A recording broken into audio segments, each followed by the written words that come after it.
Olá, eu sou a Thalita Guiar, biomédica e cientista, e hoje nós estamos no episódio 2 do nosso novo quadro aqui do canal do YouTube, que é o De Frente com a Ciência. O objetivo desse quadro é principalmente a gente conhecer quem são os cientistas que estão atuando nas universidades brasileiras, poder bater um papo sobre a trajetória acadêmica deles, poder conhecer mais quais as linhas de pesquisa que eles desenvolvem dentro das universidades e, claro, a gente saber um pouco mais sobre quem são eles na vida normal, fora dos laboratórios, fora da academia. E hoje eu tenho a honra de receber a professora doutora Aline Viancelli, acho que eu acertei a pronúncia do sobrenome.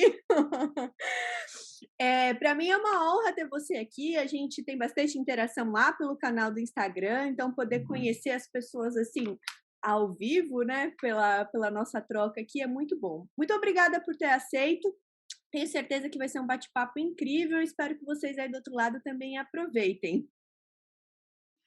Oi, Thalita, tudo bom? Obrigada pelo convite. É uma honra para mim poder conversar contigo, né? Como eu comentei, pelo nosso grau de interação, né? Eu já me considero super amiga, né?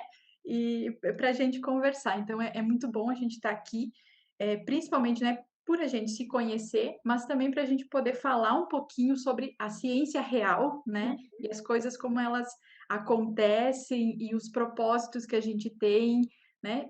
Como é a vida do cientista, né? Então, isso é uma coisa muito bacana, e eu acho que essa tua ideia de levar isso para as pessoas é muito bacana e a gente precisa muito disso, incentivar muito isso. Então, honrada de estar aqui contigo. Eu acho que a ideia surgiu principalmente porque, assim, a gente sabe que nem todo cientista quer trabalhar com divulgação científica. E é normal isso, porque realmente você tem que ter paciência, você tem que ter tempo, você tem que ter ali, né, a disponibilidade em lidar com o público. Mas eu acho importante que a gente saia, né, ali do nosso quadradinho do laboratório, mesmo que você não vá querer abrir um canal no Instagram, não vá querer abrir um canal no YouTube, é legal as pessoas saberem, né, o que, que os cientistas estão fazendo aí dentro das universidades. Então, acho que a ideia tem tudo para dar certo e, na verdade, eu fico muito feliz, porque como eu estava comentando com você um pouquinho antes, para mim está sendo muito especial. O primeiro episódio foi com o professor Hermógenes, que está lá no Nordeste do país. E agora você está no Sul. Então eu vou ir caçando cientista nas 5 regiões desse nosso Brasil. E aí, já que eu toquei que você está no Sul, já vamos começar então com a primeira pergunta, que é: quem é a Aline? Onde ela está? O que ela come? Ah, eu estou no sul, né, do Brasil, numa cidade chamada Concórdia, que fica em Santa Catarina. Uma cidade muito legal, que nesse momento está frio, né, 19 graus aqui. E, e a Aline é uma cientista entusiasmada com a vida, com a ciência, com as explicações científicas das coisas, né? E é um ser humano normal, né? Com uma metamorfose ambulante, como diria aquela música, né? E está sempre tentando se melhorar, né? Eu sou bióloga, fiz mestrado em ecologia, doutorado em biotecnologia e biociências, e eu tive a baita universidade onde eu fiz a graduação, que é a Universidade do Contestado, Uhum. como docente, né? Então, quando eu terminei o doutorado, eu voltei para minha cidade e, coincidentemente, abri um processo seletivo na nossa universidade. E aí eu prestei o processo seletivo e desde 2012 que eu estou atuando na universidade. Então, é mais ou menos nesse sentido, assim, o percurso, né, resumidamente, que eu fiz nesse processo.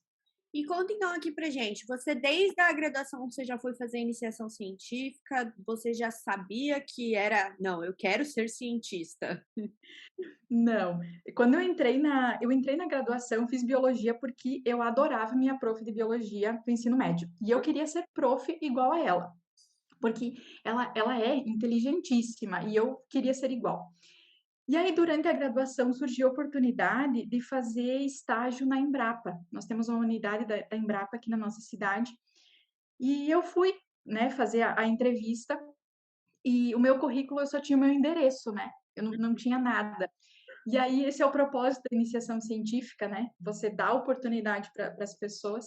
E aí, na época, eu e alguns colegas fomos fazer estágio, e foi lá que eu tive contato com a pesquisa, né? Eu não fazia ideia que eu queria ser cientista e nem que as coisas iam acontecer dessa forma. Na verdade, eu fui aproveitando as oportunidades, né? Então, eu fiz a iniciação científica, fui trabalhar com virologia de suínos, né? Aí surgiu a oportunidade de fazer mestrado, né? Eu lembro que um dos meus orientadores dentro da Embrapa, ele chegou um dia para mim com uma pilha de artigos, né? E ele disse, olha, esse assunto aqui é um assunto interessante, se você quiser fazer mestrado, a gente conversa, leia esses artigos e me dá a resposta. Uhum. E eu não consegui falar nada, sempre assim, meu Deus, mestrado, como assim mestrado? O que que é mestrado? Como, né? E aí eu fui, eu li, e eu pensei, gente, é uma oportunidade, se eu não aproveitar, eu vou perder. E Uhum. aí eu fui para o mestrado, foram muitos desafios, né, como sempre, um crescimento enorme, né, e aí eu fui, né, sempre, tanto no mestrado, como depois no doutorado, eu sempre trabalhei com dejeto de suíno, porque aqui na nossa região é forte a criação de suínos e de aves, né? Então, não é um odor agradável, né? Mas a gente super se diverte, assim. Então, eu fui para o mestrado estudar bactérias que faziam parte de um sistema de tratamento desses dejetos, né? Uhum. E aí, quando eu estava terminando o mestrado, o pessoal da Embrapa também tinha um projeto grande que eu poderia me inserir para o doutorado. E eu falei, cara, eu vou, entendeu? Eu vou porque essa é a oportunidade. E eu fui trabalhar com virologia, daí não trabalhei com bactérias, fui trabalhar com vírus em dejeto de suíno, né? Quando eu chegava com a minha caixinha de amostra no prédio lá da UFSC, né? Que daí eu fui para Florianópolis para fazer, todo mundo sabia que era o dia que eu ia processar a amostra, né? Porque não tem como não sentir O cheiro. o cheiro, né? E aí eu fiz o meu doutorado, e aí durante o doutorado, né, a gente tem aquelas crises existenciais, Uhum. né? Porque chega um momento que a gente cansa, né? Esse negócio de ônibus, de pressão, de estuda, e não tem vida, né? E não E aí sabe se chega um vai ganhar momento. a bolsa, se vai perder a bolsa. Exato, exato, não pode fazer nada, nenhuma compra Parcela. parcelada, porque tu não sabe se tu vai ter parcela para frente, né? Tu vai ter dinheiro para pagar. Enfim, e aí quando eu cansei, eu tinha duas opções. Ou eu ia até o final ou eu desistia. Uhum. Mas se eu desistisse, eu não tinha talvez outra oportunidade. E eu já estava, né? Então eu decidi, eu vou até o fim, né? Eu defendi o doutorado antes do tempo, né? Concluí tudo o que eu precisava concluir, porque eu não podia perder aquela oportunidade, né? E aí finalizei, voltei para para Concórdia e estou aqui desde 2012. Bom, eu só queria fazer um comentário, na verdade, porque é muito legal quando você começa falando que você se inspirou em uma professora, né? Eu acho que isso é um reflexo, assim, dos mais simples do quanto o papel de um professor é importante na vida de alguém. E eu sou filha de professora, né? Olha só. A minha mãe é professora, ela é formada em matemática e depois ela fez o mestrado dela em educação. E eu sempre, assim, tive ela como referência na educação também, porque ela foi minha professora, inclusive. Minha mãe foi minha professora da quinta série até o terceiro ano do ensino médio. Mas muito mais do que, assim, a matemática, ela dá aula na universidade também, né? Uma coisa que ela sempre comentava comigo, e quando eu também decidi que eu queria ir para a área da educação, ela falava assim para mim, ela falava assim, ó, nem sempre aquela pessoa que está ali vai estar interessada em aprender Bhaskara, ou vai estar interessada em aprender derivada, ou vai estar interessada. Mas às vezes o papel do professor dentro da sala de aula, o primeiro é de estimular o senso crítico, né, do aluno, o pensamento, né, do aluno, e o segundo, às vezes, é de possibilitar pequenas transformações na vida daquela pessoa. Ou seja, porque você vai falar alguma coisa que de repente vai fazer aquela pessoa refletir, ou seja, porque as suas atitudes pode ser que inspirem aquela pessoa a querer ser um profissional melhor, uma pessoa melhor, né? Então, acho muito legal a gente comentar isso, porque eu acho que quando a gente escolhe a ciência, né, mesmo que você não vá ser professor, que você não vá para a sala de aula, a gente está diretamente ligado à educação, porque se a ciência é geração de conhecimento e esse conhecimento vai se reverter de alguma maneira, ou pelo menos deveria, né, desde a educação básica até a educação dentro das universidades, a gente tem que sempre reconhecer, né, aí a importância dos professores, né? Não, maravilha, manda um beijo para tua mãe, tá? Uma filosofia de vida fantástica e é justamente isso, sabe? Eu vou fazer um parênteses e contar mais. Eu adoro contar histórias, né? Muita bala. Nesse final de semana a gente teve o Dia do Meio Ambiente, né? Aham. E aí, na semana anterior, a editora-chefe do jornal, eles têm um jornal impresso na nossa cidade, e a editora-chefe me mandou uma mensagem me convidando para escrever algumas coisas sobre o meio ambiente, né? Que ela ia fazer uma matéria sobre isso. E essa editora-chefe foi minha colega no ensino médio. Uau! E aí, enfim, eu fiz o texto, mandei para ela, ela fez a reportagem, ficou fantástico, ficou muito legal. E aí eu mandei uma mensagem para ela, eu falei, cara, olha só, quando a gente estava lá no ensino médio, todo mundo sabia, né, que ela seria uma grande jornalista, as melhores redações eram as dela, Uhum, e que eu ia para a área da biologia, porque eu era apaixonada por isso. uhum. E aí agora, depois de 19 anos, a gente se reencontra profissionalmente, né? E aí eu falei para ela, tu imagina nossos prof vendo o nosso trabalho junto e sabendo que tudo que eles fizeram, seja o prof de biologia, o professor de química, o professor de português, enfim, todas as pessoas que contribuíram para o nosso crescimento vão ver a gente junto. Sim, E é isso, sabe? Isso que é o legal, você vê, não porque somos nós, mas nós vamos ver outras pessoas sim, nesse mesmo processo. sim, com Então, certeza. isso é fantástico, é por isso que professor é uma pessoa incrível, né? Que Sim. contribui muito, muito. Imagine, a pessoa aprende a ler. Eu lembro que um dos momentos mágicos da minha vida foi o dia que eu descobri que eu sabia ler e que eu conseguia procurar palavras no dicionário. Eu achei fantástico descobrir o nome das coisas, sabe? Sim, sim. E, e isso que tu fala da valorização, eu penso muito sobre isso, né? E todos os professores, eles merecem uma valorização, não só questão financeira, né? Mas Sério. uma questão de respeito da sociedade, sabe? Sim. Então eu fico pensando assim, a professora ou o professor que alfabetiza Uhum. um ser humaninho cheio de energia, que quer brincar, que quer fazer mil coisas. Essa pessoa, o professor vai conduzindo de uma maneira que essa criança vai aprender a ler. E aí, claro, você super dá parabéns para a criança, que bom que ela se esforçou, mas e você manda uma mensagem para a prof dizendo parabéns, prof, você fez um trabalho excelente, Aham. É. sabe? Então, esse reconhecimento é importante também, sabe? Sim. E isso é uma coisa que eu até comentei com o professor Hermógenes no episódio 1, que a gente estava falando, aí na verdade, assim, não é do papel do professor, mas pensando na pós-graduação, do papel do orientador, porque não deixa de ser um professor, né? Não deixa, a gente sabe ali que tem, ou deveria ter, né, ali esse encaminhamento também meio da alfabetização científica, desde o aluno que está na iniciação científica até o aluno que está no doutorado, que também é um treinamento, né? A gente, algumas pessoas que fazem o doutorado, elas recebem a bolsa, né? Então isso é um trabalho, mas você recebe, na verdade, essa bolsa para desenvolver uma linha de estudo e para se aprimorar em determinada área. Então não deixa de ser um treinamento ali para a sua carreira profissional.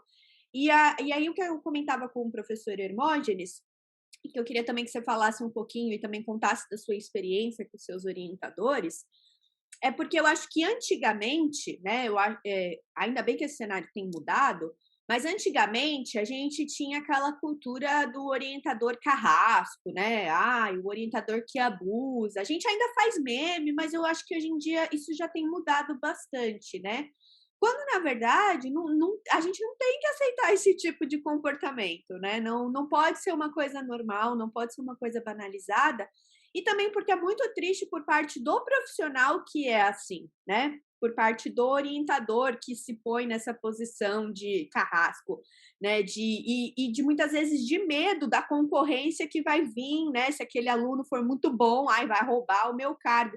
Quando na verdade tem que ser para mim o contrário, porque se eu penso, se eu estou mentorando alguém e esse alguém vai vir melhor do que eu, nossa, seu trabalho foi muito bom, foi excelente, né? Então, eu queria que você contasse um pouquinho para a gente como foi a sua experiência com seus orientadores e como é a Aline orientadora.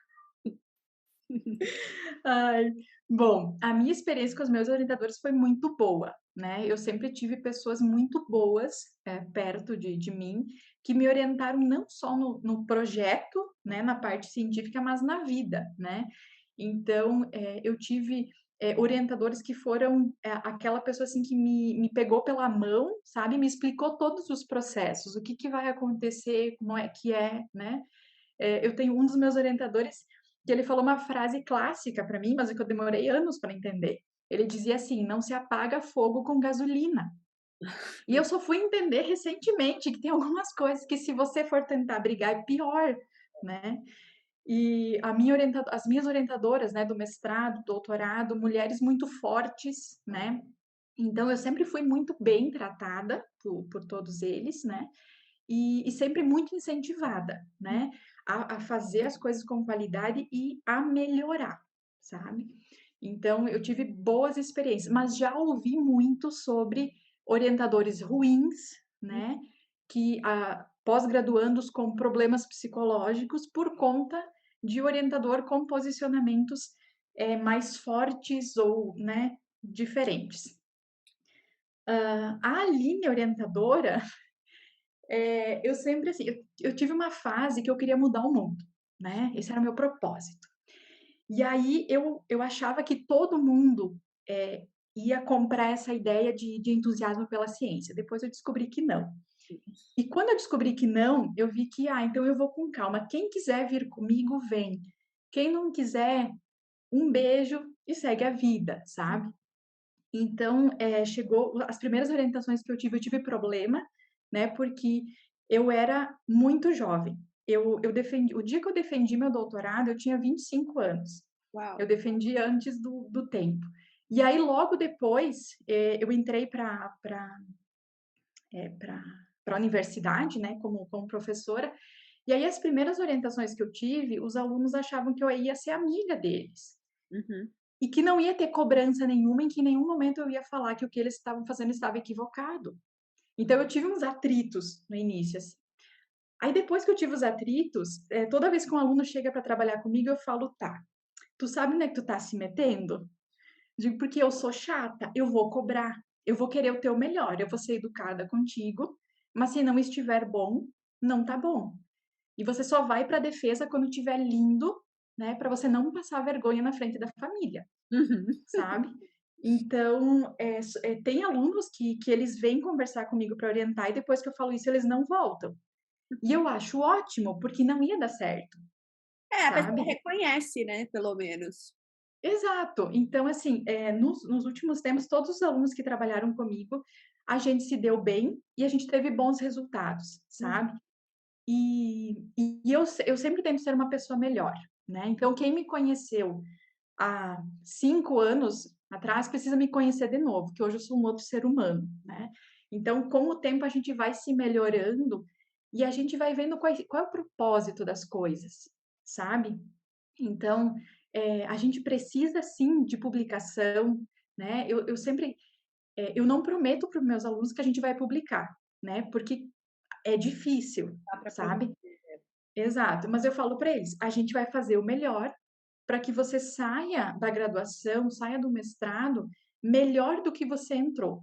Não é uma competição com os outros, é com você mesmo. Você vai aprender, você vai evoluir e o que a gente puder fazer, a gente vai fazer e a gente está junto e vamos lá, sabe?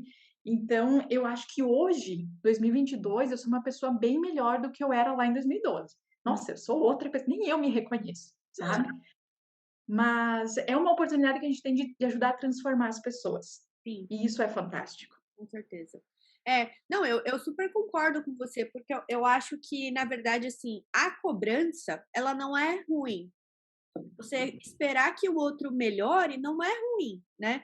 Na verdade, isso também faz parte do treinamento ali, né, durante a iniciação científica e a pós-graduação, né?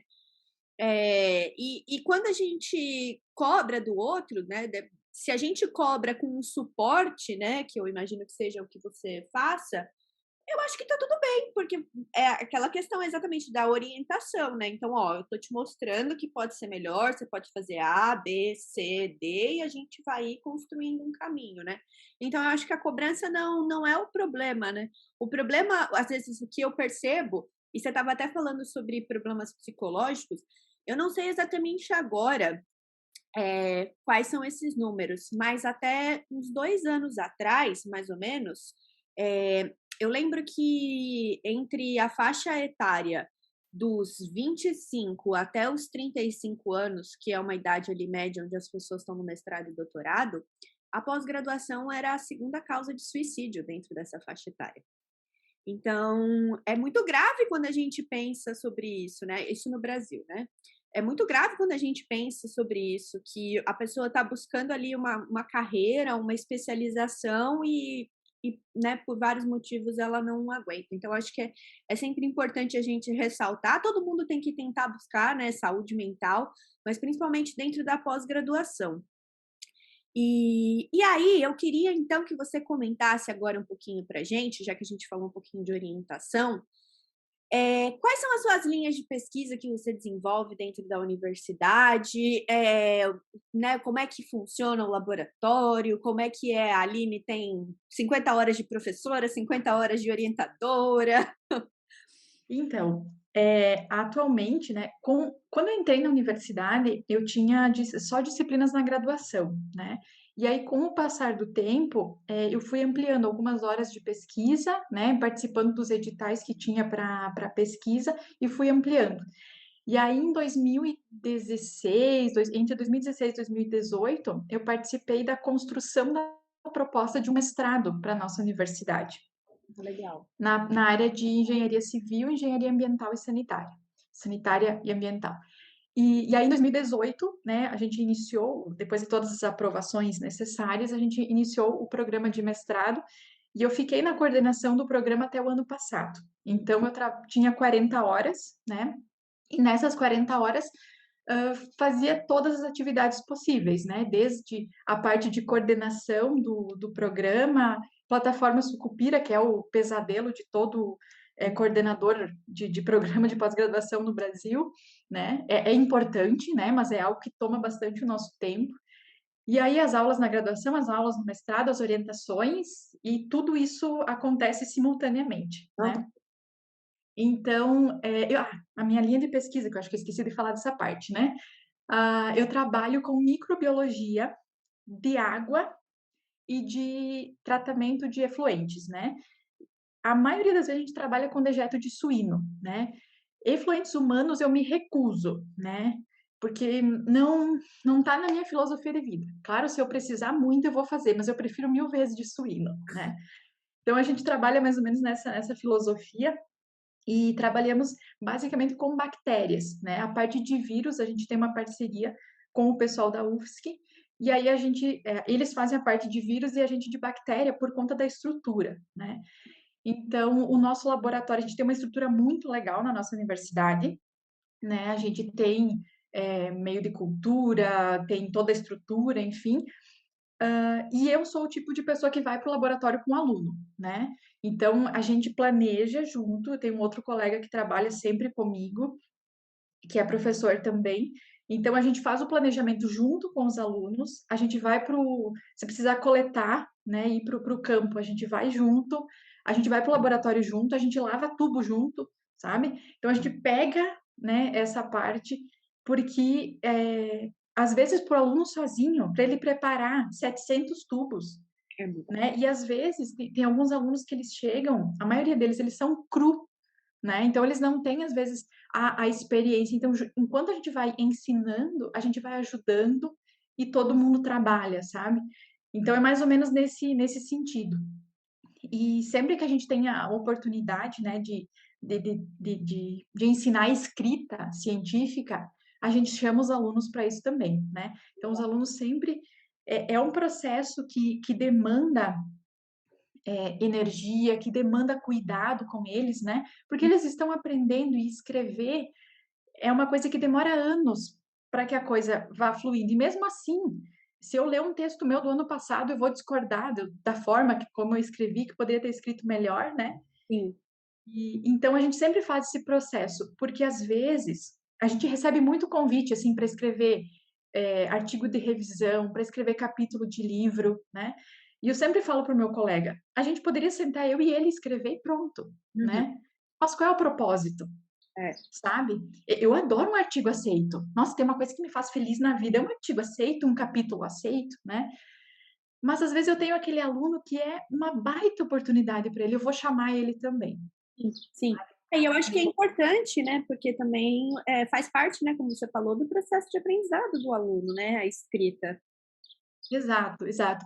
Sabe que a gente tem muitas histórias, assim, eu acho muito legal quando eu vejo a diferença que uma decisão que a gente toma faz na vida da pessoa, Sim. sabe? Então, último final de semana, uma das minhas alunas estava postando nas redes sociais que fazia um ano que saiu um artigo dela. Aham. E ela estava relatando como ela ficou feliz o dia que ela recebeu, que a gente recebeu, né, o e-mail do aceite do artigo. Uhum. Porque não é só um artigo, era todo o processo do TCC dela, sabe? Então, ela idealizou que ela ia pesquisar, ela foi fazer as coletas, ela foi para o laboratório, ela escreveu, sabe? Ela fez uma apresentação de TCC lindíssima, Uhum. sabe? E foi todo um processo de crescimento, né?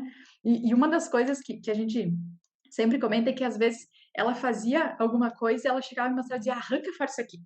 Arranca fora isso aqui que nós vamos fazer outra coisa, sabe? Então, foi um processo de construção, né? Que hoje ela vê a importância de todo esse processo, né? Ela passou por esse processo e é uma coisa legal para ela. E ela sempre fala que como ela é uma pessoa diferente, como ela vê as situações diferentes hoje. Então, isso para mim, sabe, Uhum. transforma, sabe?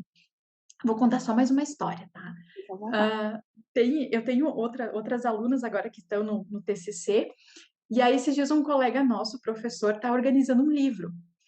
E aí eu falei para elas, vocês não querem escrever um capítulo? Daí elas, a gente? Eu falei, escrevam. Tá, no outro dia eu cutuquei de novo, né? E eu fico xaropeando, porque eu sabia que elas conseguiam fazer. E Aham. elas precisavam saber que elas sabiam fazer, Exatamente. né? E aí elas disseram, tá, mas e como é que a gente vai saber se tá certo o que a gente escreveu, se é assim que se faz? Falei, façam que eu vou olhando com vocês, vou corrigindo, meu nome não precisa aparecer, né? Porque é um trabalho de vocês, mas eu olho para corrigir. E elas escreveram tão lindamente, mas tão lindamente, que eu passei uma semana mandando mensagem para elas elogiando. Uhum. Falei, gente, eu tô impressionada. Uhum. Olha como vocês são capazes de fazer, Uhum. né? E agora elas fizeram, né? O capítulo foi aceito, né? E ele está em processo lá de editoração e aquela parte toda. E aí elas vieram me dizer, olha, se tiver outras coisas para convidar a gente, chama, Uhum. porque a gente viu como é e como é prazeroso e a gente quer fazer. É, sim. Então, se elas não tivessem participado disso, talvez elas não se dariam conta de que elas são tão capazes assim, Sim. sabe? Sim. E é essa transformação que a gente tem que levar para as pessoas, sabe? É o crescimento delas, principalmente, né? Com certeza. Eu vejo por mim mesma, assim, porque eu confesso que até hoje escrever não é meu forte.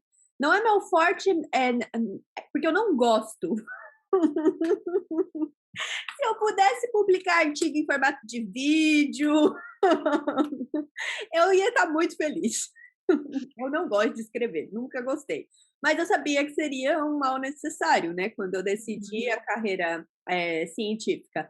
E eu lembro que eu fiz doutorado direto, né, eu entrei como mestrado, mas eu acabei mudando para doutorado direto. Tudo! Mas depende, porque as pessoas já estão esperando de você uma certa experiência, principalmente em relação à escrita científica, né.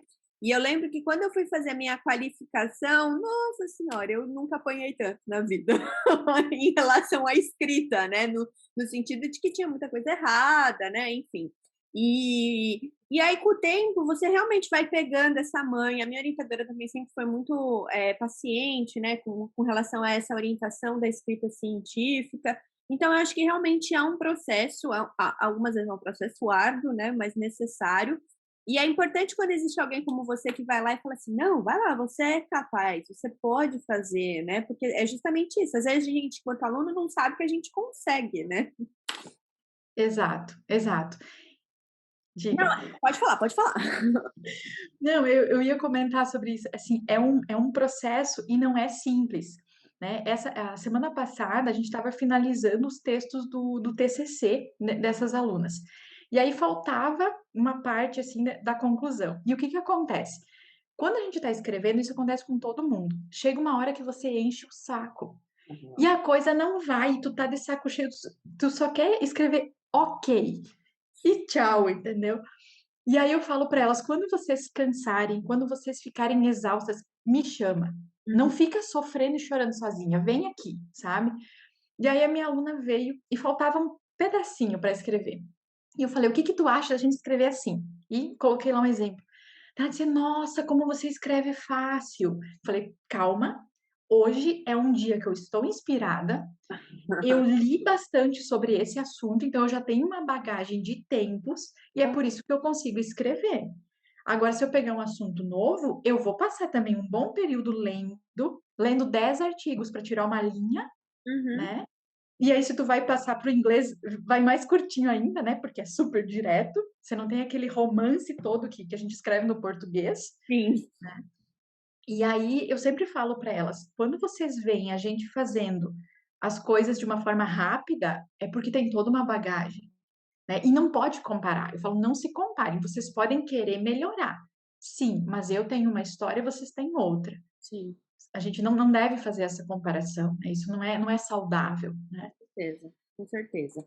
Bom, eu acho que a gente vai tem bastante pergunta dos nossos seguidores que a gente recebeu na caixinha de perguntas. Eu vou começar então aqui com elas. Eh, Tem uma da Juliana, que na verdade eu acho que é um pouquinho de continuação da sua linha de pesquisa, apesar de eu não sei se tem muito a ver. Ela quer saber se você acha que seria possível tipo, a limpeza de rios como o Rio Tietê em São Paulo. Por que que a gente não consegue fazer essa despoluização? Existe essa palavra? Despoluização? É, Despoluição. despoluição.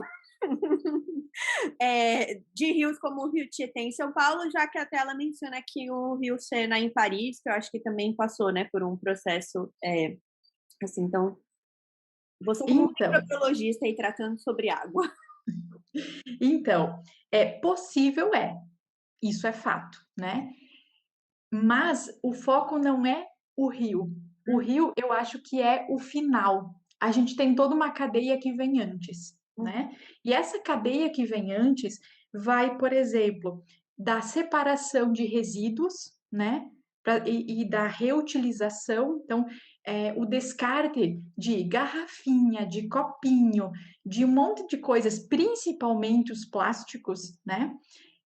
Se elas não forem descartadas da forma correta, se não forem reutilizados, reciclados, isso vai acabar no mundo, né? A gente tem várias notícias saindo de várias cidades do Brasil e do mundo que o lixo está se acumulando. Só que antes da gente falar em reciclar, a gente tem que falar de reduzir, né? Aqui na universidade, uma das regras que tem no nosso departamento é que é proibido o copo plástico, né? Nas minhas aulas, claro que de uma forma, né, de brincadeira, né? Eu digo para os alunos, se usar copo plástico está reprovado, né? E é uma coisa assim, daí um dia me falaram, ai, mas o professor fulano vai vir aqui, ele é super importante. Eu falei, não interessa. Eu tenho uma caneca aqui, se ele precisar uma emprestada, mas ele não tem autorização para usar copo plástico. Uhum. Porque é uma mudança que a gente pode fazer, sabe? Se eu vou num estabelecimento e eles não servem suco num copo de vidro, eu não pego o suco. Eu vou em outro lugar, sabe? Então, essas coisas partem da mudança das pessoas, sabe? O que que você pode fazer de diferente. Então, a gente reduzir resíduos. Os resíduos que a gente gerar, a gente tratar eles, Hum, né? Aí a gente vai para um outro momento que é tratamento de efluentes, porque vírus e bactéria chegam na água através de dejetos, sim. seja de humanos, seja de outros animais, né? Então a gente tem que passar por um processo de tratamento, né? E por último, a gente vai chegar no rio. Quando a gente evitar tudo que chega até o rio, a gente pode falar do rio especificamente. Então, a gente tem muitos trabalhos em vários lugares do mundo que, através de alternativas, de ou uma planta, né, que ela tem alguns casos, né, eles fazem tipo como se fosse, não é um barramento, mas eles fazem um local ali no rio que a água vai passar por ali e eles colocam umas plantinhas aquáticas. E essas plantinhas tiram o poluente Ah, legal. daí e a água segue a vida, né? Porque na natureza, a natureza tem um potencial grande de autodepuração, Hum, né? Só que o que acontece? O aporte de sujeira que a gente coloca no mundo é muito grande. Então, não dá conta, sabe? Então, a gente tem essas ferramentas, mas tudo passa pela mudança nas pessoas. sim. Esse é o processo, É sabe? muito, é muito legal quando a gente pensa, né, nesse processo de conscientização da sociedade, né? Porque a gente sempre fala na aplicação da ciência, né? Por exemplo, assim, vacina, medicamento, o celular, o carro que não é mais de gasolina, você carrega lá no carregador. Mas também tem esse papel da ciência educativo, né? Esse programa de extensão para a sociedade. Tanto que eu sempre falo, né? Que eu falo, para mim a ciência é prestação de serviços, ela é serviço de prestar um serviço para a sociedade, né? De diversas maneiras. E eu acho que essas políticas, né, de conscientização da sociedade estão muito vinculadas àquilo que a gente acaba fazendo dentro da academia.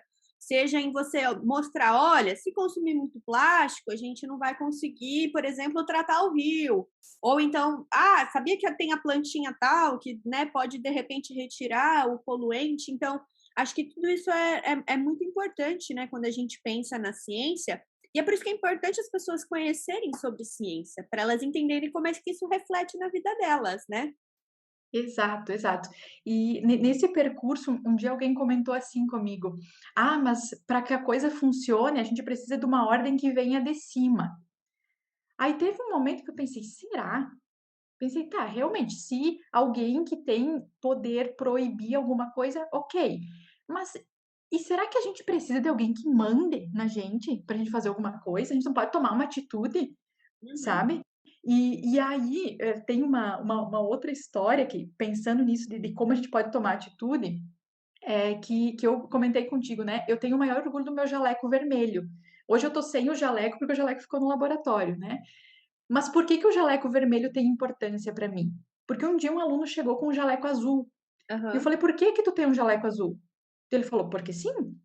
Eu falei, gente, por que que eu não tenho um vermelho?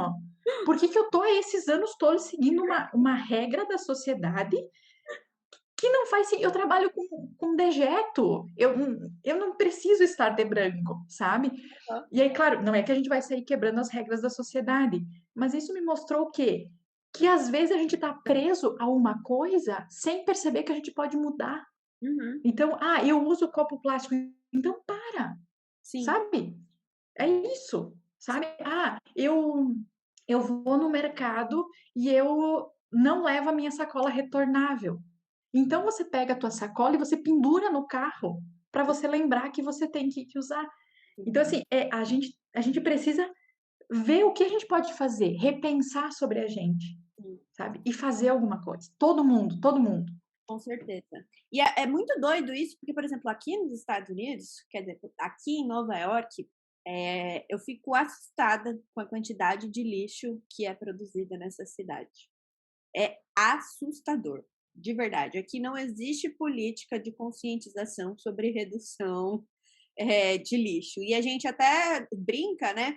Porque as pessoas têm a ideia no inverno, né, quando neva aqui, da cidade limpinha, né, da neve branquinha, das pessoas se jogando e fazendo anjinho na neve. Na verdade, quando neva, a situação fica ainda mais catastrófica, porque a neve se acumula naquele monte de saco de lixo na rua, e depois começa a derreter a neve e ficar lamacento, misturado com o lixo, fica cena de filme de terror. Não É tem nada verdade. de cena de filme de romance. Então aqui realmente é muito sério isso, né. E para a gente ver que não porque a gente acha, assim, que é um problema de país em desenvolvimento como o Brasil, e não é, na verdade eu acho que é o contrário, né, países Uhum. desenvolvidos, salvo algumas exceções, por exemplo, como eu acho que na Alemanha, que tem uma política, né, de redução de lixo muito boa, a situação é bem grave. Vamos à próxima pergunta aqui. Eita, espera que eu perdi aqui as perguntas.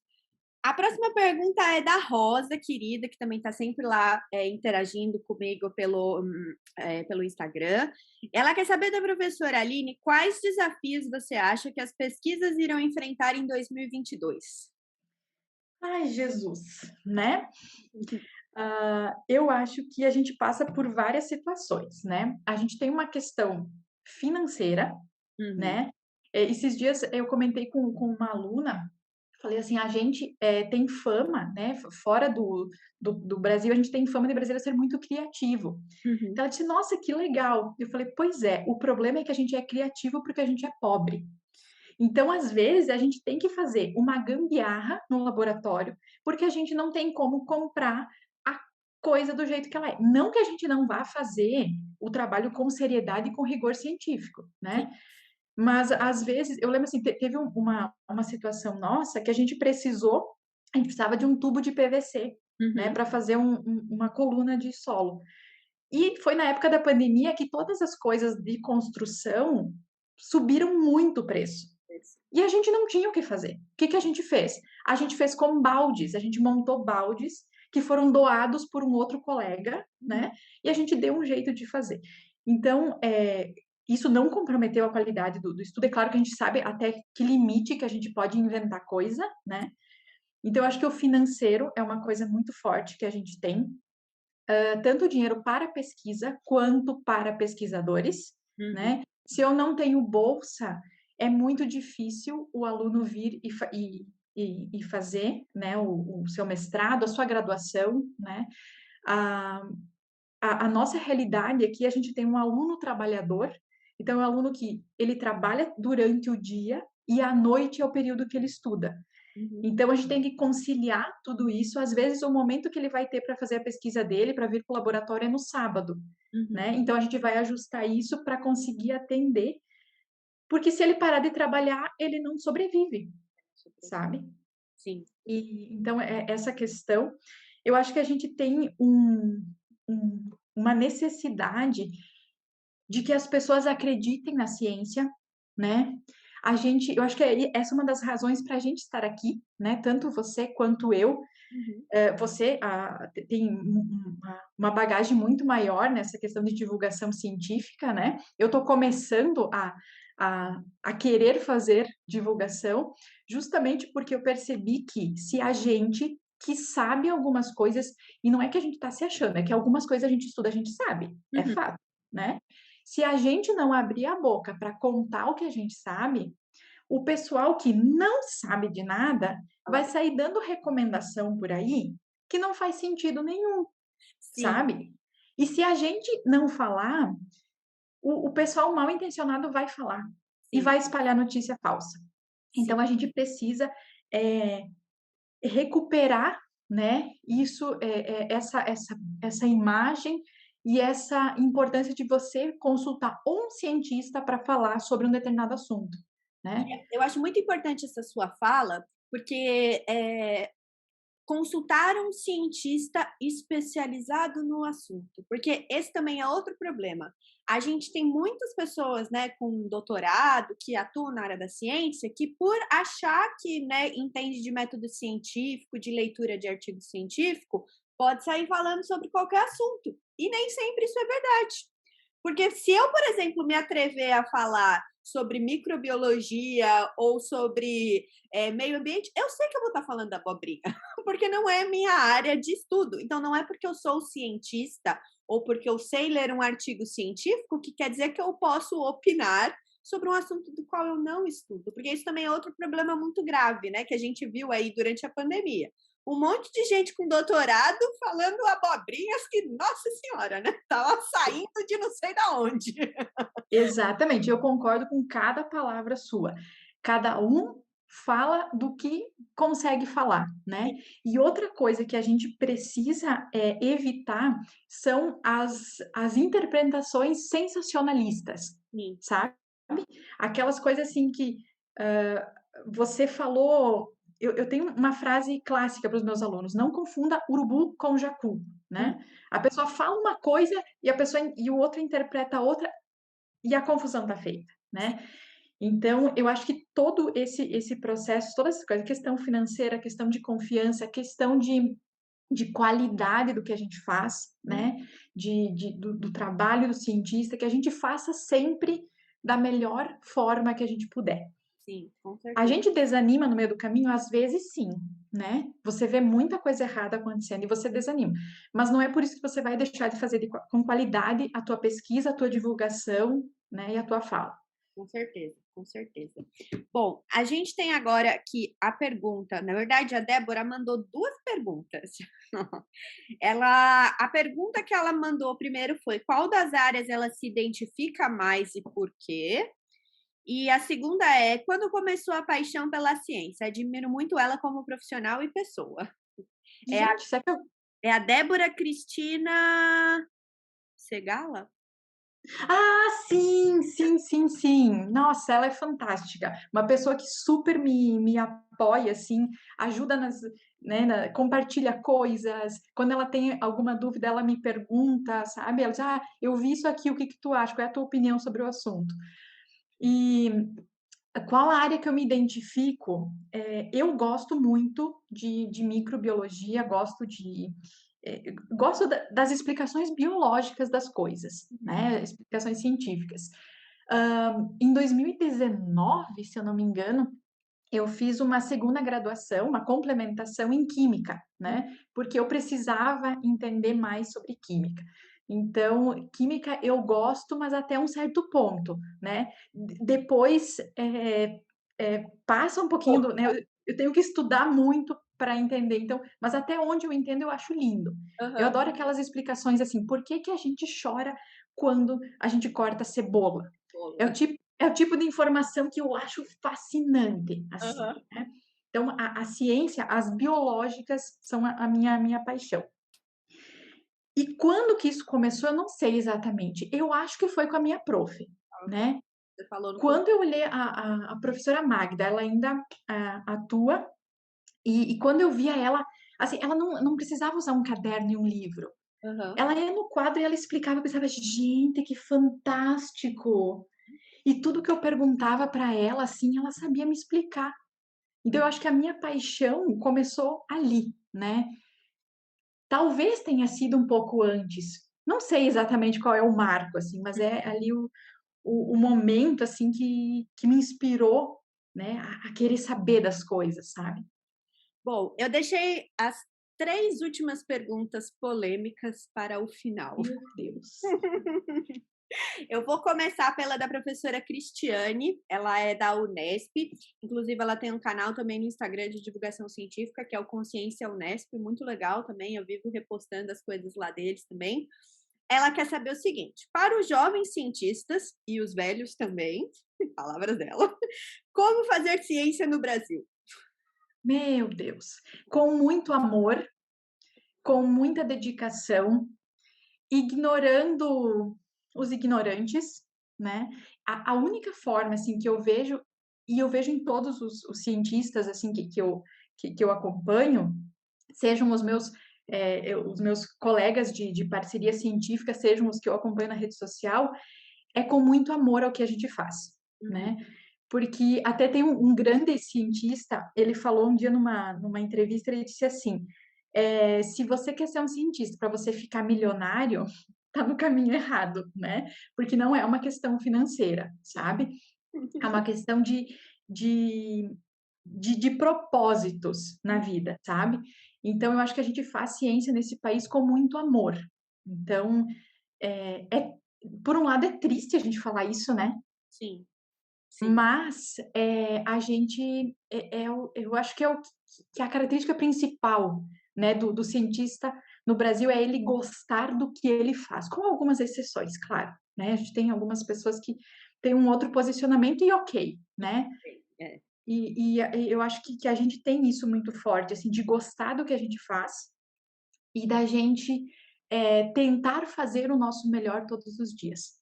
Sim. Porque alguém pode ter a vida mudada por alguma coisa que a gente fez, por alguma coisa que a gente disse. Então acho que esse é o jeito, sabe? Uhum. Eu concordo 100% com você. Eu acho que o amor move a gente. Eu até postei esses dias, né? Não é porque você ama que você vai estar 100% do tempo feliz. Na verdade, isso seria uma ilusão, eu acho, achar, né? Mas se você não gosta daquilo que você faz, se você não ama aquilo que você faz, tem muitos desafios que você ia falar assim: ah, não, vou fazer outra coisa, vou procurar outra coisa, porque para mim não vai dar, né? Então, concordo 100% com você. As outras duas perguntas são do professor Hermógenes. Ai, que tudo! Ele quer saber do que você se arrepende de não ter feito na graduação. Jesus! Saída a campo. Eu perdi muita saída a campo, porque na época eu trabalhava, né? E aí, entre o trabalho e uma saída a campo, eu escolhi o trabalho. Uhum. Então teve muita coisa que eu perdi e que eu me arrependo, assim, eu acho que é isso, sabe? O restante, as coisas que eu fiz, foi importante ter feito, porque eu sei o resultado que teve, sabe? Legal. E a última pergunta dele, que é uma pergunta assim filosófica, eu diria, para a gente fechar com chave de ouro, ele quer saber quais conselhos a Aline de hoje daria para a Aline da iniciação científica. Já que Meu você falou Deus! que mudou tanto aí ao longo dos anos. Nossa, eu diria para a Aline da iniciação, não bater de frente com as pessoas, que isso não leva a nada, né? Respirar, não que hoje eu vá fazer, porque às vezes a gente fica tão irritado que não dá para É o ficar prato quieto, na parede. né?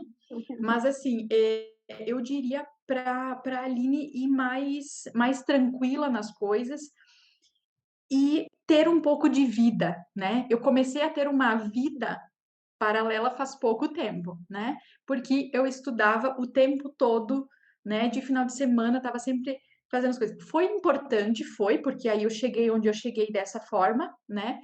Mas que hoje eu vejo que a gente precisa ter um tempo para a gente fazer um passeio, para a gente fazer alguma coisa para a mente, sabe? E embora tu vai dizer assim, ah, a maioria dos jovens hoje em dia sabe que precisa disso, mas eu era uma pessoa que não sabia, Uhum. né? Que achava que a gente precisava trabalhar o tempo todo. E aí a gente vê que a gente ficar 100% numa atividade que vai te substituir em 15 segundos, Sim. não vale a pena, sabe? Eu conheci um grande amigo no ano passado, um ser humano maravilhoso, chamado Edson, e ele me falou o seguinte: quando o teu filho tiver 35 anos, o que ele vai falar sobre a mãe dele? Uhum. Que lembranças que ele vai ter? Uhum. E aí, nesse momento que eu pensei, cara, a vida é mais do que o laboratório.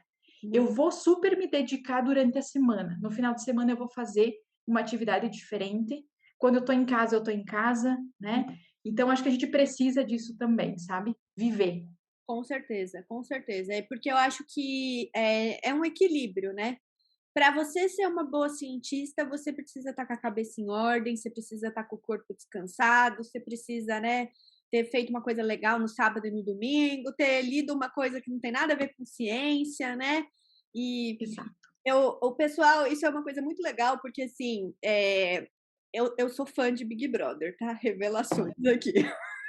Eu assisto desde sempre, né? E eu lembro que eu tinha vários amigos que, né, principalmente quando eu estava no doutorado, que eles olhavam para mim e falavam assim: "Mas como é que alguém que está fazendo doutorado assiste Big Brother?" E eu olhava e falava assim: "Meu filho, o fato de eu assistir um reality show que às vezes é engraçado, gera polêmica, enfim, tem 1 milhão de coisas aqui que a gente poderia discutir sobre Big Brother, mas eu não tenho que estar 100% do tempo voltada para coisas científicas, né? No meu caso, para saber de coisas de oncologia. Até porque eu trabalhava com paciente oncológico pediátrico. Se eu ficasse 100% do tempo voltada para isso, sabe? Então, as pessoas não entendem que existe o cientista dentro do laboratório, profissional competente, que, como todo profissional deve ser, mas existe uma pessoa ali, aleatória, que quer, né, ver coisas aleatórias. Então, eu acho que é bem por aí. E eu tenho certeza que a Aline da iniciação científica está muito orgulhosa com a Aline de hoje em dia, mesmo aí Exato. com todas as coisas que a gente vai aprendendo ao longo do caminho. Bom, mais uma vez eu queria muito agradecer você, Aline. Acho que foi um bate-papo muito legal. É sempre bom a gente conhecer gente nova, né? Apesar da gente, né, ter comentado que a gente interage bastante no Instagram, poder conversar assim e ir batendo papo. Muito obrigada. Tenho certeza que vocês aí também do outro lado curtiram muito. Eu vou deixar o Instagram aqui da Aline, vai que vocês têm alguma pergunta para mandar lá para ela ou que vocês vão lá incentivar ela a começar a fazer divulgação científica. Muito obrigada, viu, Aline? Imagina, eu que agradeço. É uma oportunidade muito boa poder estar aqui, poder falar de ciência, né? É uma coisa que a gente gosta muito, né? E assim, sempre que a gente puder, né? Pessoal que acompanha, quando puderem falar uma coisa positiva para alguém, falem, né? Porque gente falando coisa ruim tem muito. Então, às vezes, assim, você vê um conteúdo bacana na pessoa, vai lá e dá um elogio, né? Sim, Não precisa fazer publicamente se você não quiser, mas manda uma mensagem, diz, olha, muito legal o que tu faz, continua, isso é importante. Então a gente precisa se apoiar, a gente precisa se conectar como cientista, como ser humano, né? Para que a gente consiga levar conhecimento, levar esperança para sim. esse mundo, né? E não é no sentido assim, nossa, quem são vocês para levar esperança? Gente, se você incentivar uma pessoa a estudar, que ela consiga um trabalho melhor e ela consiga mudar a vida da família dela, é isso, é sobre essas transformações, sabe? Então a gente. Mudanças no micromundo à nossa volta. Exatamente, exatamente. Então, assim, uma satisfação imensa sempre que quiser falar de ciência, quando vier ao Brasil, se quiser conhecer Concórdia, tá super convidada, Ah, né? A gente faz um tour, te mostro todas as coisas bacanas, tem muitos parques por aqui. Então, é isso. Obrigada, obrigada, obrigada. eu que agradeço. Bom, olha, cada vídeo que eu postar aqui nesse YouTube, eu vou ressaltar que eu preciso de um patrocinador para fazer o meu tour pelo Brasil. Porque, ó, eu tenho professor Hermógenes no Ceará, que já me convidou, me prometeu me levar no Beach Park lá. Eu tenho a professora Juliana e a Elzinha em Goiás, que me prometeram levar para tomar cachaça goiânia e para comer todas as delícias de Goiás.